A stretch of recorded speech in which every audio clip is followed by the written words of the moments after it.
अगर आपने गुड़गांव या हरियाणा के किसी भी शहर में प्लॉट ये समझ के खरीदा था कि प्लॉट ले लेते हैं फिर 4 फ्लोर बना के बेच देंगे, या फिर एक इंडिपेंडेंट फ्लोर लेने का प्लान कर रहे थे, तो ये वीडियो सबसे ज़्यादा आपके लिए ज़रूरी है। हाई कोर्ट और टीसीपी ने स्टील्ट+4 पर पूरे हरियाणा में नए अप्रूवल के ऊपर रोक लगा दी है। आज हम इस वीडियो में बात करेंगे हाई कोर्ट ने ये स्टेप क्यों लिया, जिन प्लॉट ओनर ने स्टील्ट+4 की प्लानिंग की थी उनका क्या होगा, न्यू बायर के लिए क्या दिक्कत आएंगी और इसका गुरुग्राम सोना रियल एस्टेट मार्केट पे क्या असर पड़ेगा। सबसे पहले हमें समझना होगा कि हाई कोर्ट ने ये डिसीजन क्यों ली। स्टील्ट+4 पॉलिसी का एम्स था कि भाई जो हाउसिंग डिमांड है उसको बढ़ाया जाए, लेकिन रियलिटी ये है कि जो सेक्टर के जो रोड, सीवरेज जो एक एक फैमिली के हिसाब से प्लान किए गए, डिजाइन किए गए या बनाए गए,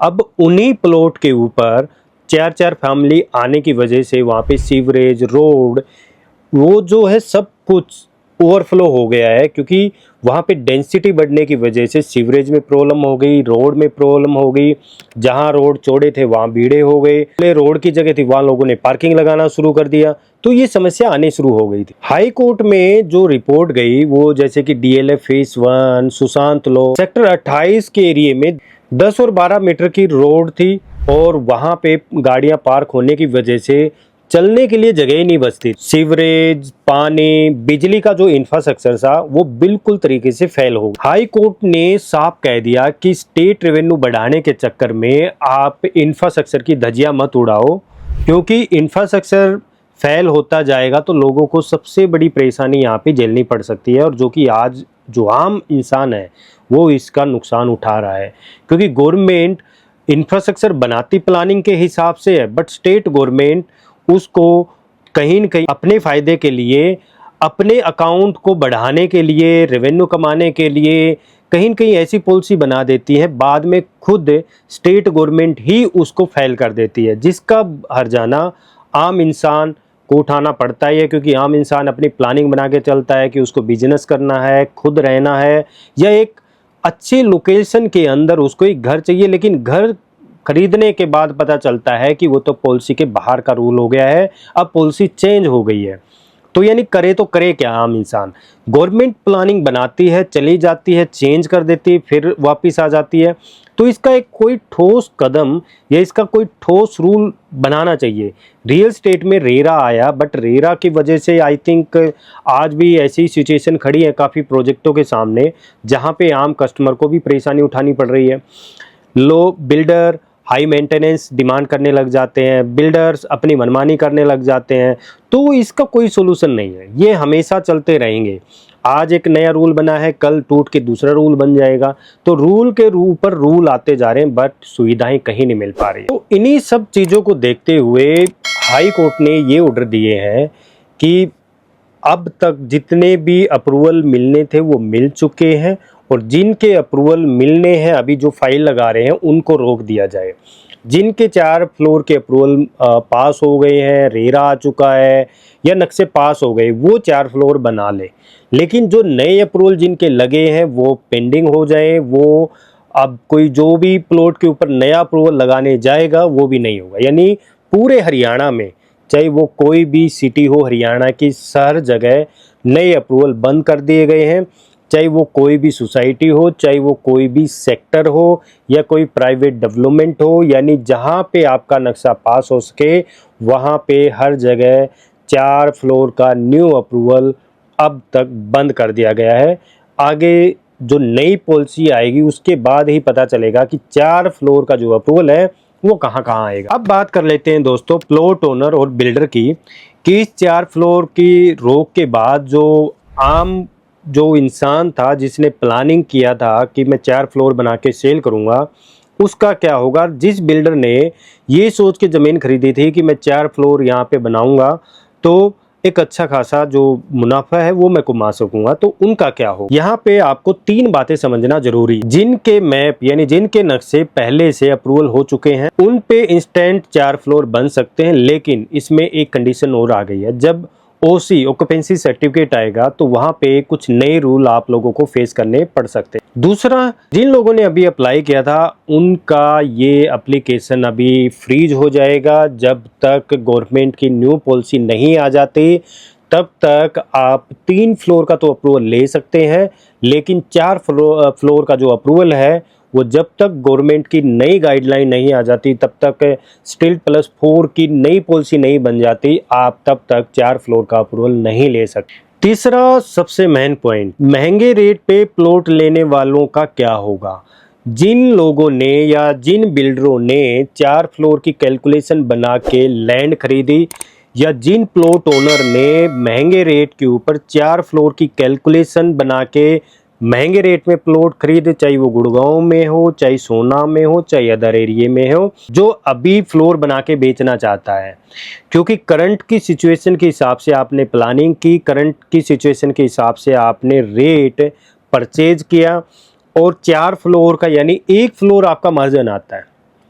जब आप आज के उसमें देखोगे तो आपको 1 फ्लोर मार्जिन देखने को मिलता है, लेकिन अब 3 फ्लोर आएंगे तो मार्जिन आपका कितना होगा ये आप सोच सकते हैं। डिपेंड करता है कि प्रॉपर्टी आपने कहाँ बाई की है, कहाँ प्लॉट खरीदा है, वहाँ पे क्या रेट चल रहा है, और वहाँ पे डिमांड और सप्लाई किस तरीके की है, वहाँ पे किस तरीके का कस्टमर प्रॉपर्टी सेलेक्ट कर रहा है, वो भी देखना बहुत ज़रूरी है। और इसके चक्कर में ना आपका जो मैथ है, जो आप कैलकुलेशन लेके चल रहे थे, वो पूरी तरह आपकी बिगड़ चुकी है। यानी आप अब ऐसी सिचुएशन में फंस गए हो कि ना तो प्लॉट बेच पा रहे हो, ना आप बना पा रहे हो, क्योंकि आप बीच में लटके हुए हो कि 4 फ्लोर का अप्रूवल आएगा नहीं आएगा, 3 फ्लोर का अप्रूवल लें, क्या इस रेट में फ्लोर बिक जाएंगे या नहीं बिक जाएंगे, क्योंकि जो चौथा जो फ्लोर था वो आपका प्रॉफिट था। अब जो चौथा फ्लोर है उसकी कॉस्टिंग आपको 3 फ्लोरों में ऐड करनी पड़ेगी, राइट। यानी मानते हैं कि आपने 4 फ्लोर बनाने थे 1-1 करोड़ की, चारों फ्लोर हो गए 4 करोड़ के, अब 3 फ्लोर आ गए तो 1 करोड़ आपको तीनों फ्लोरों में ऐड करना पड़ेगा। यानी जो फ्लोर आप 1 करोड़ का बेचते थे, अब वो 1 करोड़ 30 लाख के आसपास आपको बेचना पड़ेगा, राइट। तो यानी सीधा सीधा 30 लाख रुपए 1 फ्लोर में बढ़ गए, राइट। तो इस तरीके से जो आपका जो मैथ था, जो कैलकुलेशन थी, वो अब थोड़ी सी गड़बड़ा गई है। लेकिन इस चीज़ में कई बेनिफिट भी आएंगे आगे चल के। वो क्या आएंगे कि एक तो लो डेंसिटी प्रोडक्ट्स होंगे, और उस एरिया में जो डेंसिटी है वो कम बनेगी, सप्लाई है वो थोड़ी ही कम हो जाएगी, तो डिमांड है, रेंज है, वो स्टार्ट हो जाए। और इनके चक्कर में हो सकता है अभी जो प्लॉट है, जो रीसेल है, वो थोड़े से स्लो डाउन हो सकते हैं। और रुक ही जाइए, अभी कोई ऐसा डिसीजन मत लेना कि मैं इसको बेच देता हूँ फिर किसी अदर एरिया में जाके प्लान करते हैं। अभी रुक जाइए, नई पॉलिसी आनी है, नए रूल गाइडलाइन आने हैं, तब तक आई थिंक आप सस्ते रेट के चक्कर में आप प्रॉपर्टी को मत सेल कीजिए, थोड़ा वेट करना ही ज़्यादा फायदेमंद। अब एक पॉइंट पे और बात कर लेते हैं, नए फ्लोर बायर के ऊपर इसका क्या असर पड़ेगा, ये भी हम डिस्कस कर लेते हैं। नए फ्लोर खरीदने वालों के लिए 3 बातों का आपको ध्यान रखना है। पहली बात, सप्लाई कम होगी। मार्केट के अंदर जो नए फ्लोर आने थे वो अब कम हो जाएंगे, जिसकी वजह से प्रोडक्ट की डेंसिटी कम हो जाएगी। रीसेल वैल्यू जहाँ पे आपको ज़्यादा सप्लाई के उसमें थोड़ी ही कम होती थी, अब थोड़ी रीसेल है, कुछ टाइम, अभी नहीं, कुछ टाइम के बाद हो सकता है रीसेल वैल्यू में भी आपको थोड़ा सा अच्छा खासा इजाफा देखने को मिले। क्योंकि सीधे सीधे अगर किसी प्रोडक्ट की हम दीनदयाल की बात करें तो 200-300 प्लॉट आते थे, अब 200-300 फ्लोर उस प्रोडक्ट के अंदर कम हो जाएंगे, तो यानी जो सप्लाई है वो कम हो जाएगी, लो डेंसिटी प्रोडक्ट है वो आने स्टार्ट हो। दूसरी बात, रेडी टू मूव जो फ्लोर हैं उनके रेट बढ़ने शुरू हो जाएंगे, क्योंकि अब लोग ऐसी कन्फ्यूजिंग में फंस गए हैं कि न्यू लॉन्च खरीदें, अंडर कंस्ट्रक्शन खरीदें, तो सोच रहे हैं कि यार रेडी टू मूव खरीद लेते हैं, जो है सब कुछ अप्रूवल के अंदर है और किसी प्रकार की कोई समस्या का सामना नहीं करना पड़ेगा, तो हम इसके ऊपर रेडी टू मूव ही खरीद लेते हैं। क्योंकि अगर आज 3 फ्लोर हैं, आज बिल्डर ने 3 फ्लोर लिया, कल को 4 फ्लोर आया, बिल्डर तुरंत 4 फ्लोर का अप्रूवल ले लेगा, कहीं 3 फ्लोर के ऊपर 1 फ्लोर और ना टांग दे, राइट। तो इसलिए रेडी टू मूव का भी जो है ज़्यादा डिमांड है वो बढ़नी शुरू हो गई है, और रेट भी धीरे धीरे आपको देखते हुए नज़र आएंगे। इसका आपको जो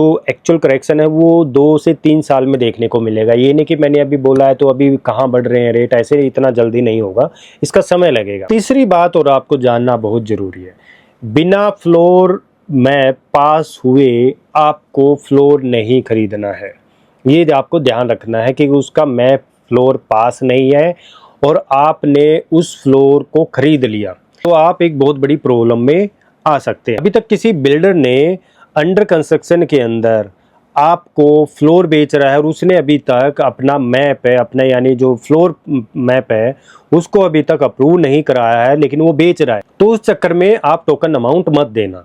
जब तक अप्रूवल ना मिले प्रॉपर्टी में कहीं भी आपने टोकन नहीं देना है। ये एक आपके लिए बहुत बड़ा रिस्क हो सकता है, कल को पछताना पड़ सकता है, हो सकता है कल को वो मैप अप्रूवल हो ना हो, फिर आपके लिए एग्जिट होना बड़ा मुश्किल हो जाएगा। तो ये बात आपको ध्यान रखनी है। अब बात करते हैं थोड़ी गुड़गांव के बारे में। तो गुड़गांव की मार्केट के अलग अलग एरिया के ऊपर किस तरीके से इम्पैक्ट पड़े। डीएलएफ फेज 1 से 5 की बात करते हैं तो यहाँ पहले ही बहुत टाइट एरिया है, बहुत ट्रैफिक वगैरह है, तो मेरे हिसाब से यहाँ पे अब जो नई अप्रूवल है वो मिलना मुश्किल है।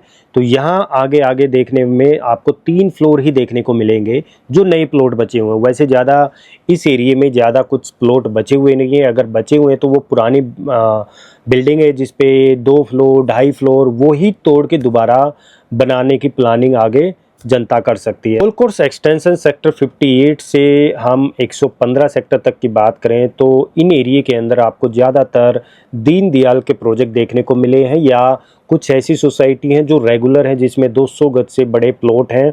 उनमें भी अभी करंट में गवर्नमेंट ने स्टील +4 के अप्रूवल को बैन कर दिया गया है। और अगर मैं एक पॉइंट दूसरी साइड से होके सोचूं कि जितनी भी जो दीनदयाल है उनमें सब में 9 मीटर के रोड हैं, तो इन फ्यूचर की अगर प्लानिंग करें तो आई थिंक उनमें 4 फ्लोर नहीं आ सकते। और कई ऐसे प्रोडक्ट हैं जो लोग समझते हैं कि इनमें तो 4 फ्लोर का अप्रूवल होके प्लॉट बेचे गए थे तो इनमें तो आने ही आने, नहीं, उनमें भी बिल्कुल बैन है, बंद है, बिल्कुल सब कुछ बंद है। यानी अब भी आप प्लॉट के ऊपर अप्रूवल लोगे फ्लोर का तो समझ लो आपको 3 फ्लोर ही बनाना पड़ेगा। ये नहीं कि इस पे प्लॉट पे 4 फ्लोर था तो मेरा 4 का अप्रूवल मिलना चाहिए, नहीं, ऐसा नहीं है। आज अगर आप अप्रूवल लेने जाएंगे फ्लोर बनाने के लिए तो आपको 3 का मिलेगा, 4 का नहीं मिलेगा। तो सेक्टर 58 से 115 सेक्टर तक जितने भी दीनदयाल सोसाइटी हैं, जितनी भी रेगुलर सोसाइटी हैं, सब के अंदर करंट में 3 फ्लोर ही पास है, किसी में 4 फ्लोर पास नहीं है। कोई अगर आपको ये कहे जी ये तो प्लॉट 4 फ्लोर के हैं तो यहाँ पे अप्रूवल आ सकता है, तो नहीं आ सकता, क्योंकि गवर्नमेंट ज़्यादातर जो न्यू पॉलिसी की प्लानिंग कर रही है वो 12 से 15 मीटर के रोड के ऊपर प्लान करेंगी, यानी 12 से 18 मीटर करेगी या 12 से 15 करेगी। इस तरह की कुछ नई पॉलिसी प्लान की जाएगी। अगर ये पॉलिसी आई तो जितनी भी दीनदयाल सोसाइटी हैं पूरे हरियाणा के अंदर सब के अंदर 3 फ्लोर पास होंगे, कोई 4 फ्लोर पास नहीं होगा। बात करते हैं सोना का भी आपको क्वेश्चन होगा कि सोना के ऊपर भी डिस्कस करना बहुत ज़रूरी है। तो सोना में ऐसा है कि सोना में सिर्फ एक ही सोसाइटी अभी तक ऐसी है जो रेगुलर है, वो है सेंट्रल पार्क। फिर एक सोसाइटी और है, और सेंट्रल पार्क में आपको बड़े प्लॉट देखने को मिलते हैं। तो वहाँ पे जो रोड हैं सोसाइटी के अंदर हैं वो भी किसी में 9 मीटर हैं तो कहीं बड़े रोड भी हैं, तो वहाँ भी आपको 4 फ्लोर अलाउड नहीं है। तो सोना में जिस दिन 9 मीटर बैन हो गया, मेरे कहने का मतलब ये है कि 9 मीटर जो प्लॉट है, 9 मीटर जो रोड है उसके ऊपर जितने भी प्लॉट लगते हैं उनके ऊपर सिर्फ 3 फ्लोर आएगा तो पूरा सोना बंद हो जाएगा, यानी 3 फ्लोर ही सोना में आएंगे। अब जितने भी प्रोडक्ट सोना के अंदर रेरा अप्रूव्ड आ रहे हैं वो 3 फ्लोर पास के ही आएंगे, आपको देखने को मिलेंगे। कुछ ऐसे प्रोडक्ट हैं जो पहले से अपने अप्रूवल ले चुके हैं तो वो 4 फ्लोर बना सकते हैं। कई प्रोजेक्ट ऐसे हैं जो रेडी टू मूव हैं जिनके अंदर पहले से ही 4 फ्लोर बने हुए हैं। अब बात कर लेते हैं थोड़ी सी नई पॉलिसी के बारे में। तो क्या आप ये जानते हैं कि नए 4 फ्लोर बंद हो गए हैं? तो अभी कहना मुश्किल है, हम कहेंगे नहीं, अभी बंद नहीं हुए हैं, क्योंकि गवर्नमेंट इसके ऊपर प्लान कर रही है, नई पॉलिसी प्लान करेगी और नए रूल रेगुलेशन के साथ फिर से आएगी। पॉलिसी बनाने से पहले गवर्नमेंट यहाँ क्या करेगी, एक इंफ्रास्ट्रक्चर जो ऑडिट है वो जरूर करेगी। इंफ्रास्ट्रक्चर ऑडिट के तहत किस किस एरिया के अंदर किस तरीके का इंफ्रास्ट्रक्चर है, उस एरिया के अंदर वहाँ उसी तरीके की जो पॉलिसी है वो लागू की जाएगी। सेक्टरों के अंदर पार्किंग और ड्रेनेज का सिस्टम मजबूत होना चाहिए। वहाँ पे पानी सप्लाई की प्रॉपर तरीके से जो शॉर्टेज आती है आज के टाइम में, जितनी फैमिली है उसके हिसाब से भरपूर होनी चाहिए। रोड के ऊपर चलने के लिए जगह बचनी चाहिए, यही नहीं कि गाड़ी पार्क हो रही है फिर चलने के लिए जगह नहीं है, तो वो ऐसे एरिया में भी गवर्नमेंट कुछ पॉलिसी बनाएगी। और लास्ट में मैं आपको ये कहना चाहता हूं दोस्तों कि अगर आप प्लॉटिंग में प्लानिंग कर रहे हैं तो ऐसी सोसाइटी सिलेक्ट कर लो जहां पे 12 मीटर से ज़्यादा के रोड हो, तो आपके लिए अच्छा होगा। क्योंकि कल को अगर कोई भी निर्णय आया, हो सकता है वो आपके हक में हो, क्योंकि 12 मीटर से ज़्यादा में आपने ऑलरेडी खरीद रखे हैं। तो ज़्यादातर जो आज के जो बायर हैं, जो जब से ये निर्णय आया है, तो लोग दीनदयाल के अंदर ट्रेडिंग करना बंद कर गए हैं, क्योंकि बहुत कम हमें देखने को मिलता है कि किसी को दीनदयाल के अंदर प्लॉट चाहिए। हाँ, सबसे ज़्यादा हमें देखने को मिलता है या सबसे ज़्यादा हमें क्वेरी जो रिसीव्ड होती है वो रिलायंस मेट सिटी की हमें सबसे ज़्यादा होती है, क्योंकि वहाँ पे 12 मीटर के रोड भी हैं और उससे ज़्यादा भी हैं। तो अगर आपकी कुछ प्लानिंग है किसी एरिया के अंदर इन्वेस्टमेंट्स करने की, तो आप हमसे मिल सकते हैं, कनेक्ट कर सकते हैं। तो ये वीडियो कैसी लगी तो आप कमेंट सेक्शन में ज़रूर बताएं, और वीडियो को लाइक ज़रूर करें, शेयर करें, और हमारा व्हाट्सअप चैनल है उसको ज़रूर फॉलो कर लीजिए, लिंक नीचे डिस्क्रिप्शन में मिल जाएगा। और बहुत सारी ऐसी वीडियो दोस्तों आप लोगों के लिए चैनल में, तो आप एक बार ज़रूर चैनल में जाके एक बार रीड कीजिए। तो मिलते हैं दोस्तों एक ऐसी ही इन्फॉर्मेशन वीडियो के साथ। धन्यवाद।